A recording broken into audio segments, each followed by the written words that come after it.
주와 함께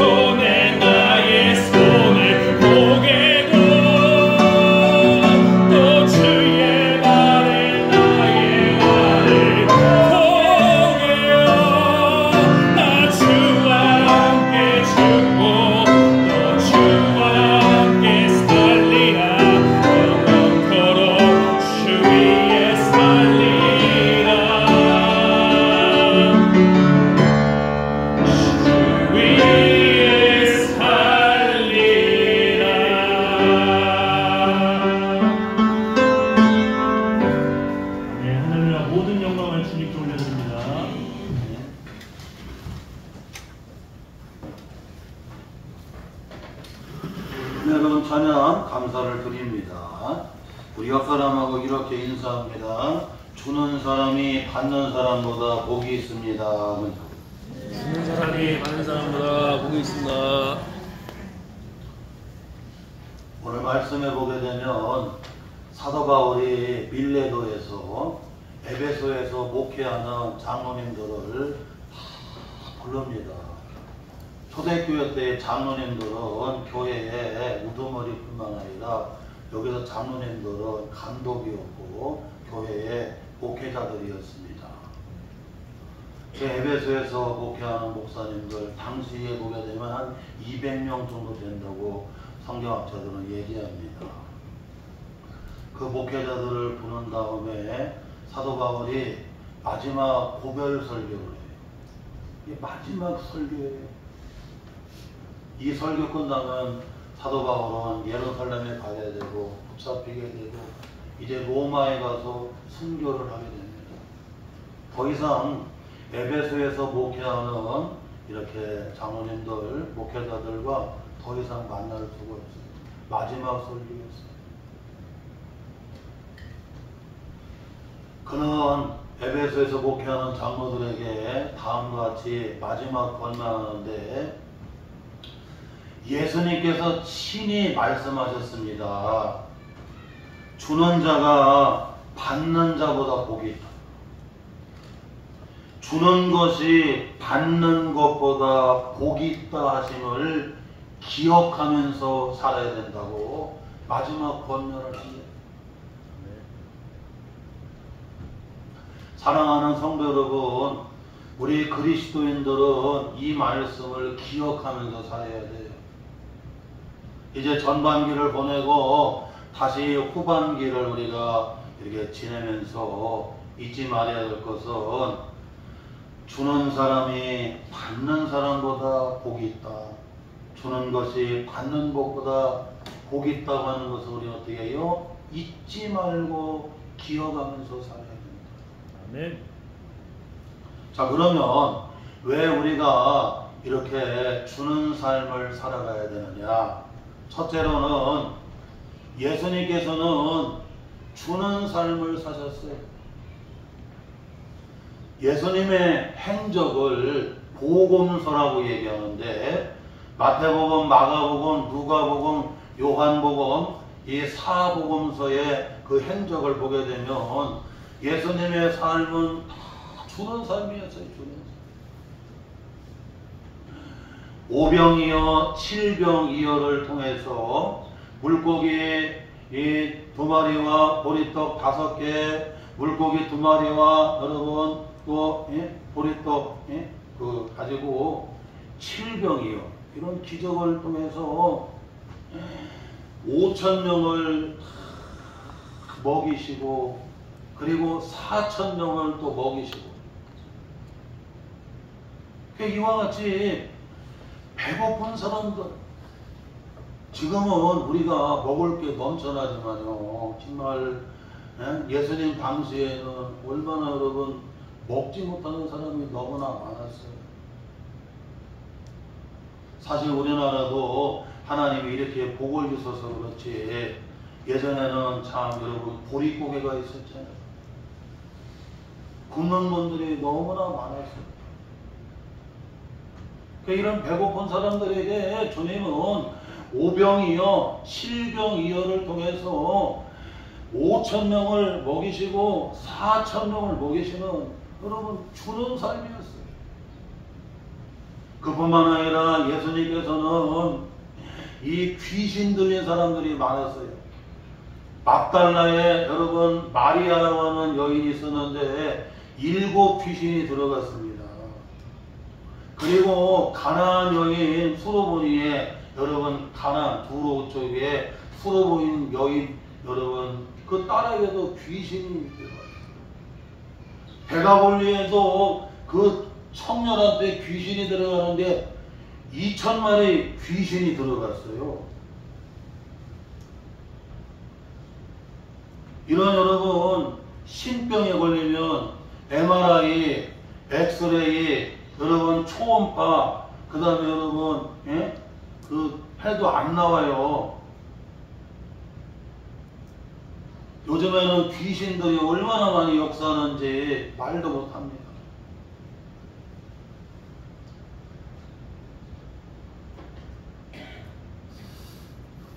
그런데 이 주님이 이와 같이 여러분 이 귀신 들린 자들을 귀신 어떻게 해요? 내쫓아 주시었어요. 그 귀신이 떠나가니까 막달라 마리아가 자유한 거예요. 대가볼리에 있는 여러분 그 청년이 2,000마리 귀신떼가 나가버리니까 그냥 그렇게 여러분 온순하고 그렇게 여러분 참 귀한 거예요. 그뿐만 아니라 예수님 당시에 이 질병으로 그냥 얼마나 많은 고통당하는 것들이 많은지 몰라요. 문둥병에 걸린 사람, 그 다음에 여러분 중풍병에 걸린 사람, 허리가 굽은 곱추, 그 다음에 다리를 걷지를 못하는 사람, 12년대 혈류증 여인, 수많은 질병들 가진 사람들이 병자들이 얼마나 많았는지. 대체적으로 이 병이 들면 의원을 찾아가야 되고 병원을 찾아가야 되고 약을 찾아가야 되는데 예수님이 빈들에 있으면 그 병자들이 다 빈들로 나오고 예수님이 가버나움의 집에 있으면 그 가버나움의 집으로 그냥 인산인해를 이루는 거예요. 문전성시를 이루는 거예요. 그 다양한 질병들을 주님이 어떻게 해요? 이 중풍병자를 여러분 고쳐주시고 문둥병자를 주님은 깨끗하게 치료해 주시고 38년 동안 병자를 다시 일어나 걸어가게 해주시고 안전병을 일으켜 주시고 눈먼 자 보지 못하는 자의 눈을 밝혀주시고 12년대 혈류증으로 그렇게 고통받는 여인의 혈류증을 깨끗하게 낫게 해주시고 그 이와 같이 주님은 여러분 어떻게 해요? 고쳐주셔서 서울의 대학병원에 가갖고 한번 검사 한번 받으려고 그러면 여러분 금방 해주냐고요. 벌써 진료 예약하고 또 기다려야 되고 몇 달씩 기다려야 하고 삼성병원이니 현대 아산 여러분 조항병원이니 서울대학병원이 연대 세브란스병원이 여러분 이런 대학병원들 금방 해줘요. 몇 달씩 걸리고 얼마나 어려운지. 그런데 예수님께서는 그냥 어떤 질병에 걸렸든지 주님은 어떻게 하셨어요? 그들을 여러분 다 고쳐주셨다. 그뿐만 아니라 예수님께서는 예수님 당시에는 여러분 이렇게 배우지 못한 분들이 많았습니다. 특별히 예수님의 12제자들도 보게 되면 다 북쪽 갈릴리 바다에서 고기 잡던 분들이었기 때문에 여러분 잘 글을 몰라요. 레위 마태 같은 경우는 글씨를 쓸 줄 알아. 그러나 대체적으로 글을 잘 몰라. 베드로도 글을 잘 몰라.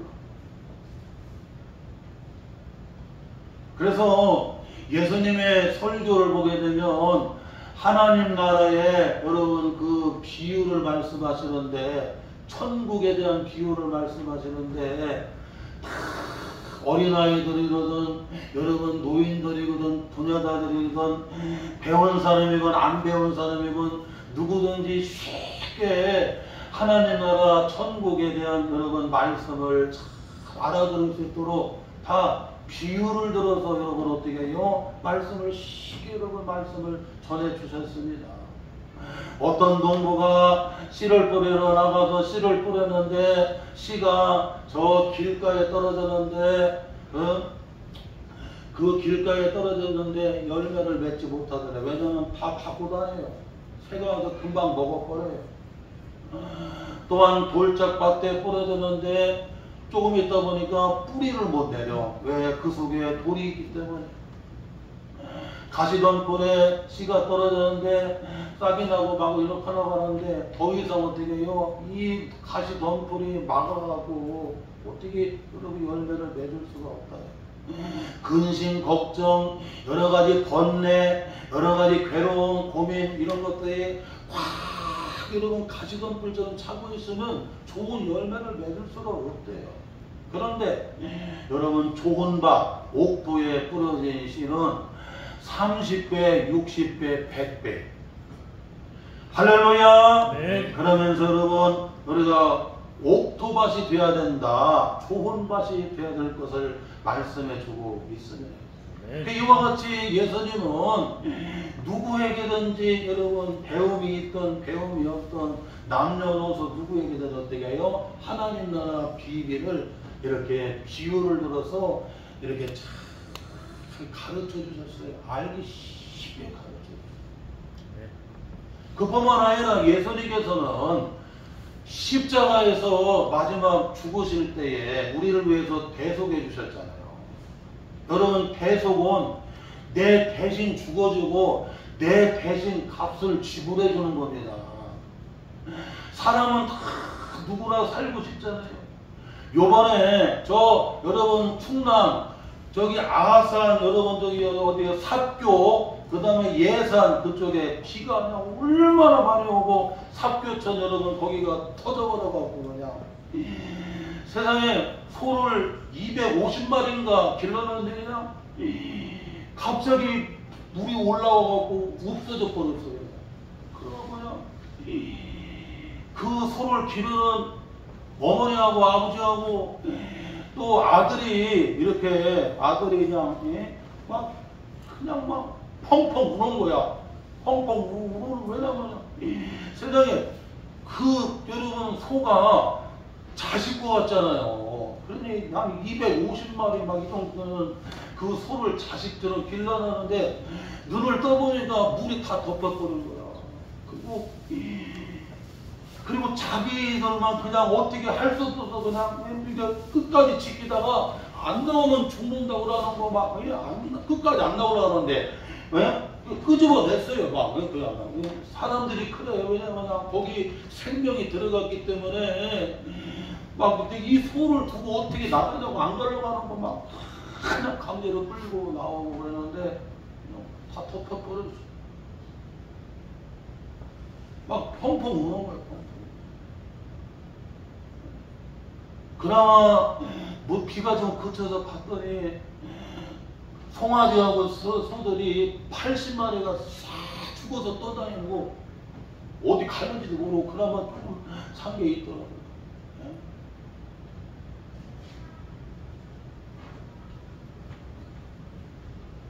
사람은 누구나 다 살고 싶잖아요. 그 생명 같던 여러분 소떼들도 놓고 울면서 막 나오는 거에 살아야 되겠다. 어머니가 펑펑 울면서 우리 아들이 이렇게 저 농가대학 나와갖고 농수산 대학 나와갖고 이렇게 아버지 그렇게 이 축사 몇 년 동안 이렇게 배우고 요번에 따로 내갖고 1년 동안 이렇게 길러놓은 소가 그냥 저렇게 돼버려갖고 엄마는 울면서 아들 마음 다치면 어떻게 되느냐고 아들 마음 다치면 어떻게 되느냐고 막 펑펑 울더라고. 사람은 누구나 다 살고 싶은데 여러분 예수님은 내 대신 어떻게 여러분 십자가에서 여러분 죽어주시는 거예요. 내 죄값을 주님이 어떻게 대신 갚아주셨다는 거예요. 네. 그래서 피 한 방울, 물 한 방울까지 주님 어떻게 십자가에서 다 내어주셨습니다. 네. 사랑하는 성도 여러분, 주님의 삶은 이와 같이 주는 삶이었다는 거예요. 주는 삶이었다는 거예요. 네.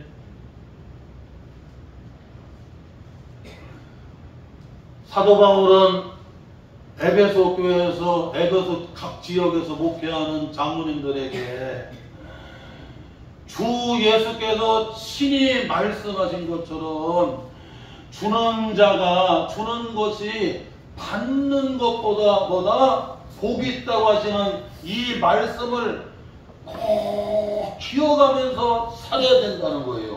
아멘. 이게 여러분 오늘 작금에 저와 우리 성도들이 전반기를 보내고 이 후반기를 우리가 시작하면서 잊지 말아야 된다는 거예요.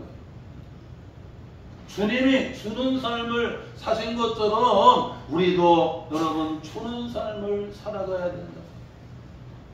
또한 여러분 둘째로 오늘 말씀에서 우리가 놓치지 말아야 될 것은 주는 사람이 받는 사람보다 복이 있대요. 다시 한번 우리 사도행전 20장 여기 35절 함께 봉독합니다. 범사에 여러분에게 모본을 보여준 바와 같이 수고하여 약한 사람들을 돕고 또 주 예수께서 친히 말씀하신 바 주는 것이 받는 것보다 복이 있다 하심을 기억하여야 할지니라. 아멘. 사랑하는 성도 여러분, 왜 여러분 주는 사람이 주는 것이 받는 것보다 복이 있느냐? 첫째로는 여기서 여러분 주는 자가 행복하다는 얘기예요. 여기서 복은 행복을 가리켜요. 여러분 주는 사람이 받는 사람보다 행복하다는 거예요. 우리가 삶을 살아봐서 느끼는 거지만 여러분 주는 것처럼 행복한 게 없어요. 자식들한테 농사 져갖고 이것도 나누어주고 저것도 놔두고 야 들깨도 가져가라, 들기름도 가져가라, 그 다음에 콩도 가져가라, 예? 김치 담은 것도 가져가라, 예? 쌀도 좀 가져가라. 여러분 부모가 왜 농사 짓느냐? 어떤 때는 그거 허리 아프고 고생하는데 그 농사 짓지 마세요, 저희가 용돈 드릴게는데도 아니야, 계속 져. 문공집사님을 하잖아요. 아버지 그거 벼농사 지어 매일 손해인데 짓지 맙시다 그랬더니 아니란, 지어야 된다. 왜냐하면 그거 지어야 여러분 어떻게 해요? 자녀들에게 줄 수가 있어요. 그리고 김장을 잔뜩 해놓아야 여러분 딸내니 아들내니 어떻게 해요? 나눠 줄 수가 있어요. 여러분 주는 것처럼 행복한 게 없어요. 주는 것처럼. 아이에게 젖을 먹여야 되는데 여러분 그냥 아이에게 젖을 먹여야 되는데 젖이 없어. 얼마나 엄마가 바짝바짝 타오르겠어요. 사랑을 줄 때 행복하고 여러분 나누어 줄 때 행복하고 섬겨줄 때 행복하고 주는 것이 행복한 거지, 내가 여러분 줄 수 없을 때 그 고통이라고 하는 건 말할 수가 없어요. 사랑을 주고 싶은데 사랑을 줄 사람이 없다고 생각하면 얼마나 여러분 고통스러우냐 이거. 어제 독수리 오형제 그 드라마 보니까 그런 얘기 하잖아요. 잘 되는 걸 더 잘 되게 하는 여러분 그런 짝이 아니라 이 사람에게 없는 것을 같이 채워줄 수 있는 사람, 그 사람이 가만히 지켜보니까 그게 더 나은 것 같아요.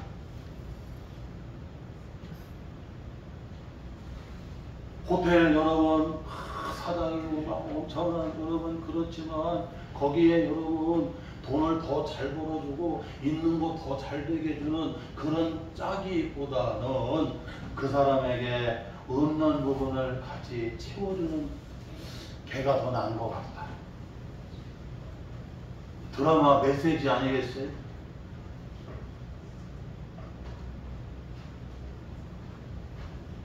사랑하는 성도 여러분, 주는 자가 행복하다는 거, 주는 자가 행복. 제가 간증을 봤는데요. 이 포항의 시골이며 포항에서도 한참 들어가는 시골인데요. 그 시골에 그 시골 교회인데 교인이 한 30명 되는 교회인데 거기 반주자가 없는데 자기가 중학교 때부터 그 교회 시골 교회 반주를 하게 됐습니다. 공부도 잘해요. 반주를 은혜스럽게 아무래도 권사님들, 집사님들이 소영아, 참 네가 반주를 시골교회 반주해서 너무 은혜가 된다. 그래서 권사님들, 집사님들이 그 소영이한테 그렇게 용돈도 주고 그랬어요. 근데 고등학교 이제 3학년 때 공부를 너무 잘하기 때문에 다른 걸 전공해갖고 그가 잘 될 수도 있는데 하나님의 교회에 자기는 반주를 해서 하나님께 영광을 돌려야 되고 내가 여기서 주일학교, 중고등 그 다음에 지금까지 이렇게 은혜 받고 주님을 만났는데 내가 주님을 찬양하는 이렇게 피아노가 반주하는 것이 자기는 너무 최고의 가치고 그게 최고의 여러분 어떻게 해요? 그게 소중한 거였어요. 은혜 받으면 주님의 여러분 체험을 하면 그게 가장 고상한 가치가 되고 최고가 되는 겁니다. 네.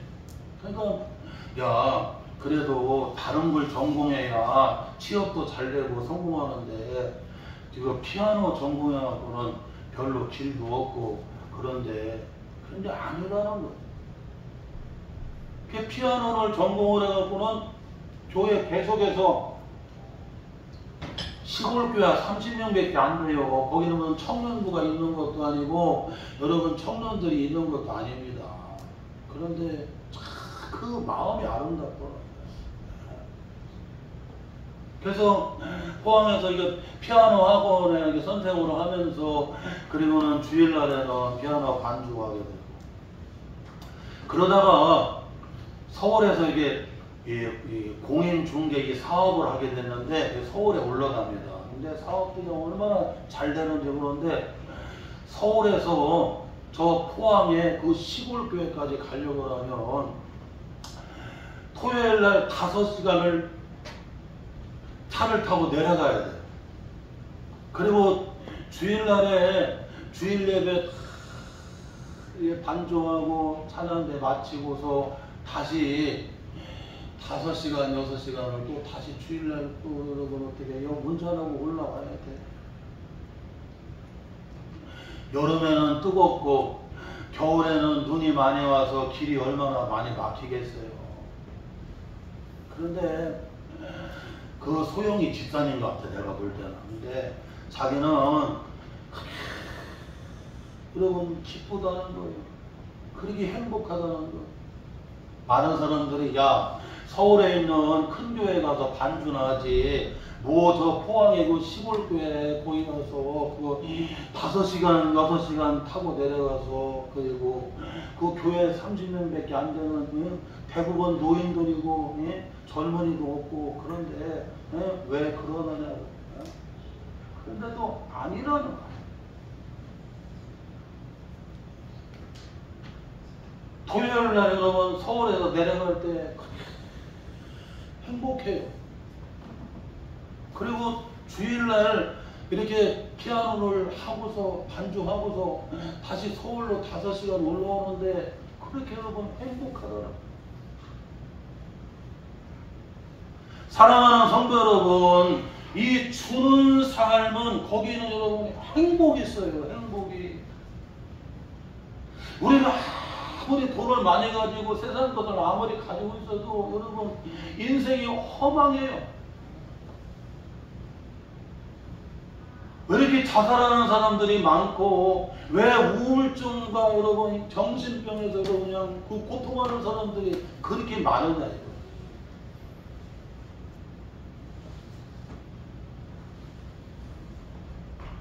또 하나 간증을 드렸는데요. 이 교직생활, 이 시골에서 이렇게 선생님으로 교직생활을 한 30년 넘게 하신 분이신데 교회 집사님이신데요. 그가 예전에 한 40대 정도 됐을 때에 자기 학교 다니는 학교에 선생님 갔던 동료 선생님을 봤는데 선생님이 참 진실하고 그 삶이 복이에요.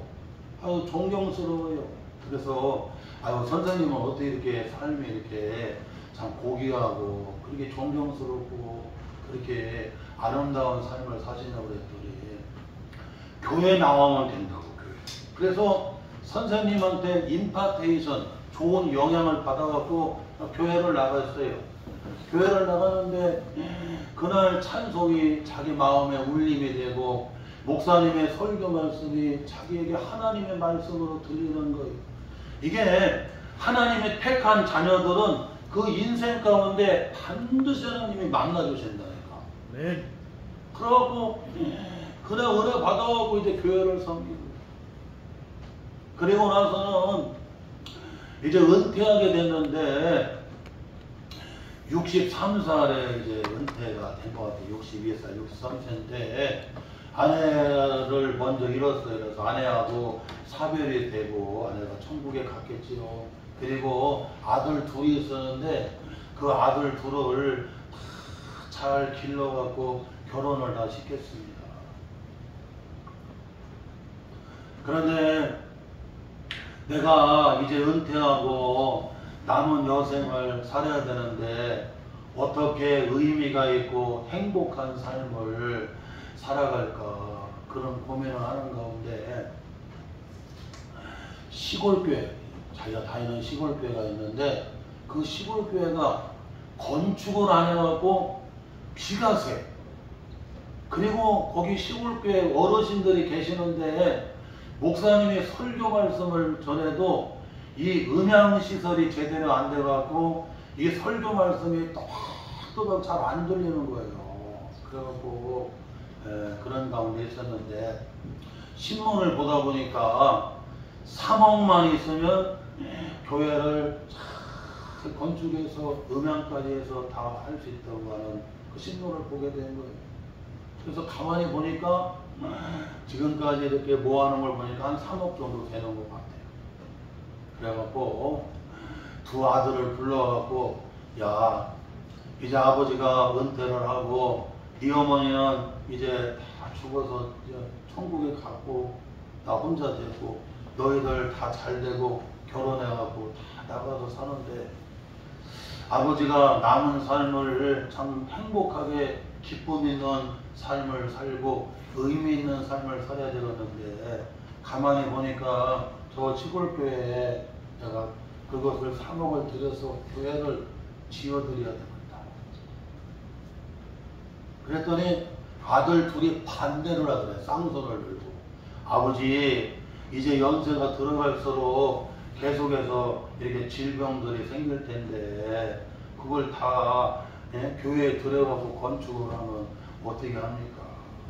그랬더니 야, 연금이 270만 원씩 나오고 그리고 또 병원에 이렇게 또 보험이 들어있어서 또 치료받을 수 있으니까 걱정 안 해도 될 것 같다. 아버지가 뜻이고 소망이니까 좀 따라달라 해갖고 그래서 그렇게 하기로 했어요. 그리고는 교회를 이렇게 봉헌에 건축에 들였어요. 그리고 자기는 그 교회에서 한 10분 되는 거리에다가 비닐하우스 집을 만들어서 거기서 사는 거야. 그런데 하여튼 새벽에 교회 나가고 또 주일날까지 하나님 앞에 예배 드리고, 그리고 교회 주변에 이렇게 화단을 만들어서 꽃을 기르고, 그래서 그냥 주님의 교회를 섬기고, 또 어르신들이 너무 은혜가 돼요. 목사님 설교가 또박또박 잘 들리면서 좋고, 여름에는 시원하고 겨울에는 따뜻하고, 집사님 너무나 감사하다고. 아니라고, 나는 한게 없다고.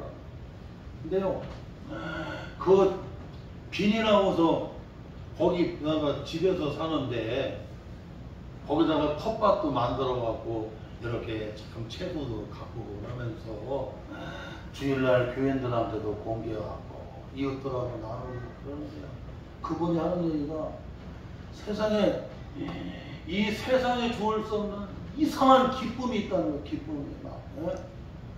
아니 여름에 여러분 비닐하우스 집에 살아봐요. 겨울에 비닐하우스 집에서 살아봐요. 아무래도 불편하고 춥고 더울 거 아니에요. 그런데 세상에 이상한 기쁨이라는 거예요. 기쁨이라는 거야. 세상에.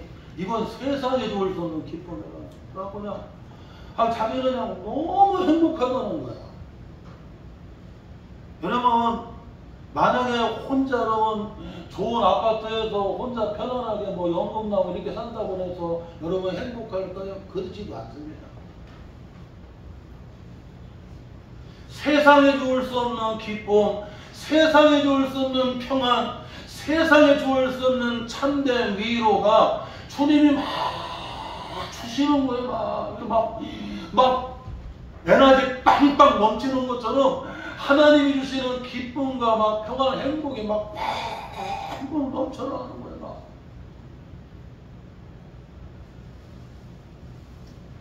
사랑하는 성도 여러분, 이와 같이 여러분 주는 사람이 복이 있는데 뭐다? 행복하게 된다는 거예요. 그렇게 기쁨이 주어진대요. 그렇게 감사가 주어진다는 거예요. 할렐루야. 아멘. 우리가 이걸 잊으면 안 된다.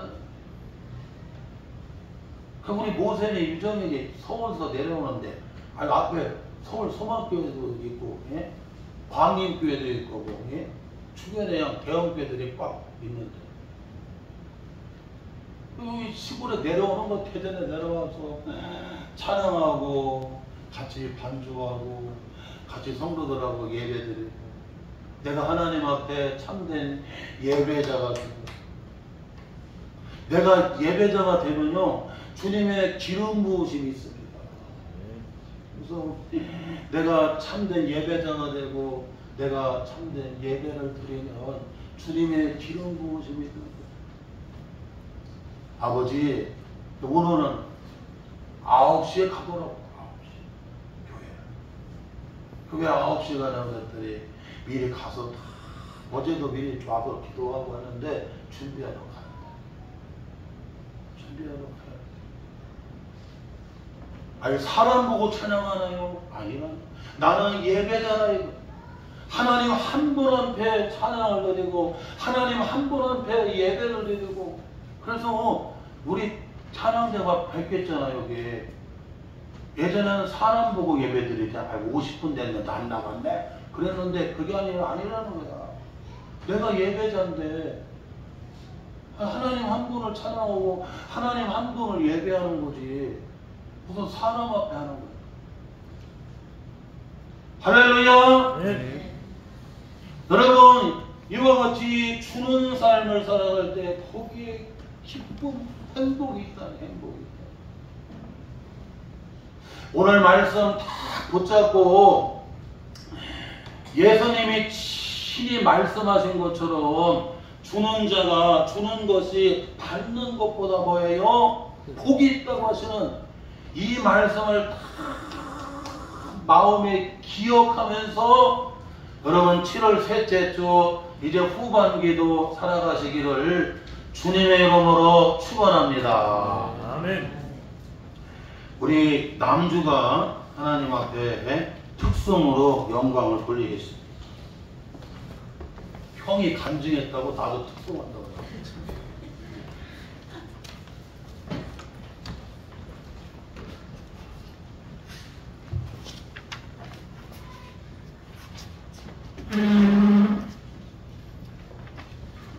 안녕하세요. 제가 굉장히 지금 많이 힘든 상황인데 제 상황을 다 설명드리긴 좀 힘들고 이 찬양 가사가 굉장히 지금 제 상황이랑 맞물려 있어서 힘드신 분들도 같이 찬양 부르면서 같이 치료받고 주님 앞에 기도하면서 찬양하는 시간 됐으면 좋겠습니다.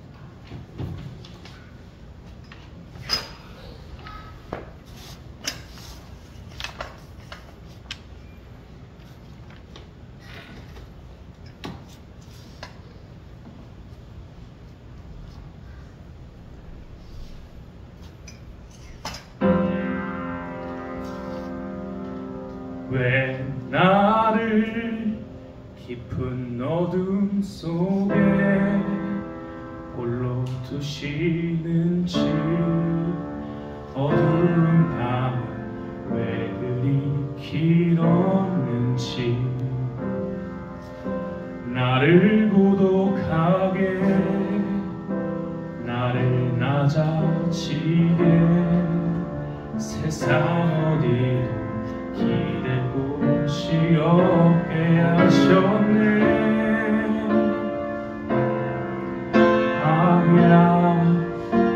광야에 서 있네.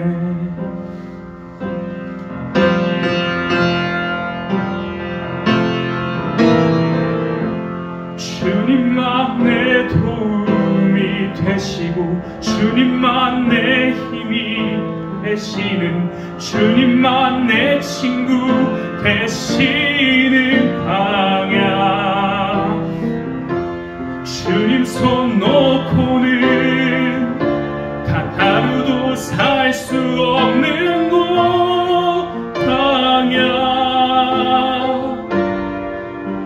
광야에 서 있네.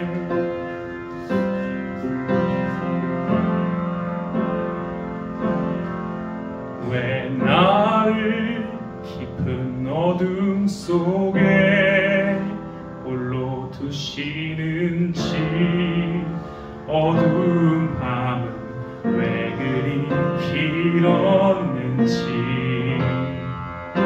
나를 고독하게 나를 낮아지게 세상 어디도 기댈 곳이 없게 하셨네.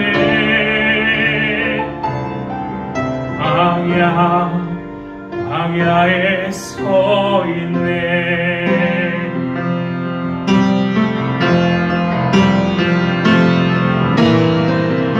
주님만 내 도움이 되시고 주님만 내 빛이 되시는 주님만 내 친구 되시는 광야. 주님 손 놓고는 단 하루도 살 수 없는 곳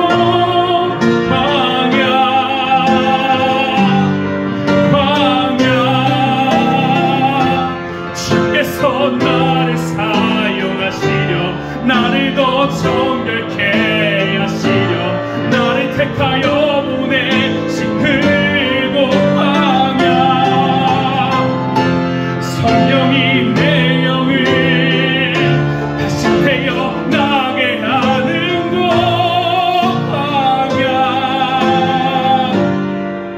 광야에 서 있네.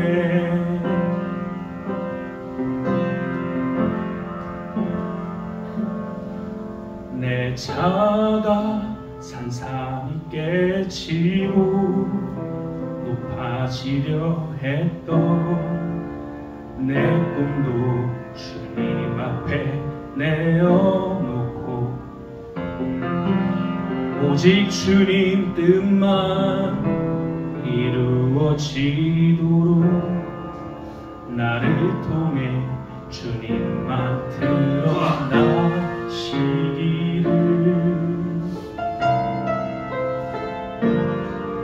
광야를 지나며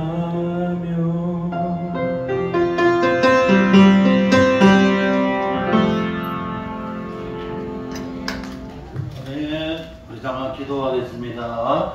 사랑의 하나님 아버지, 예수님께서는 주는 삶을 사셨습니다. 십자가에서 마지막 피 한 방울 물 한 방울까지도 우리를 위해서 다 데워주시는 주는 삶을 살아간 것처럼 이제 반년을 보내고 다시 반년을 시작하는 7월의 셋째 주에 아버지 하나님, 주님께서 친히 말씀하신 것처럼 주는 것이 받는 것보다 행복하고 복이 있다고 하시는 이 말씀을 꼭 기억하며 살아가는 저와 우리 복된 성도들이 다 되게 하여 주옵소서. 예수님의 이름으로 기도하고 나이다. 아멘. 찬송.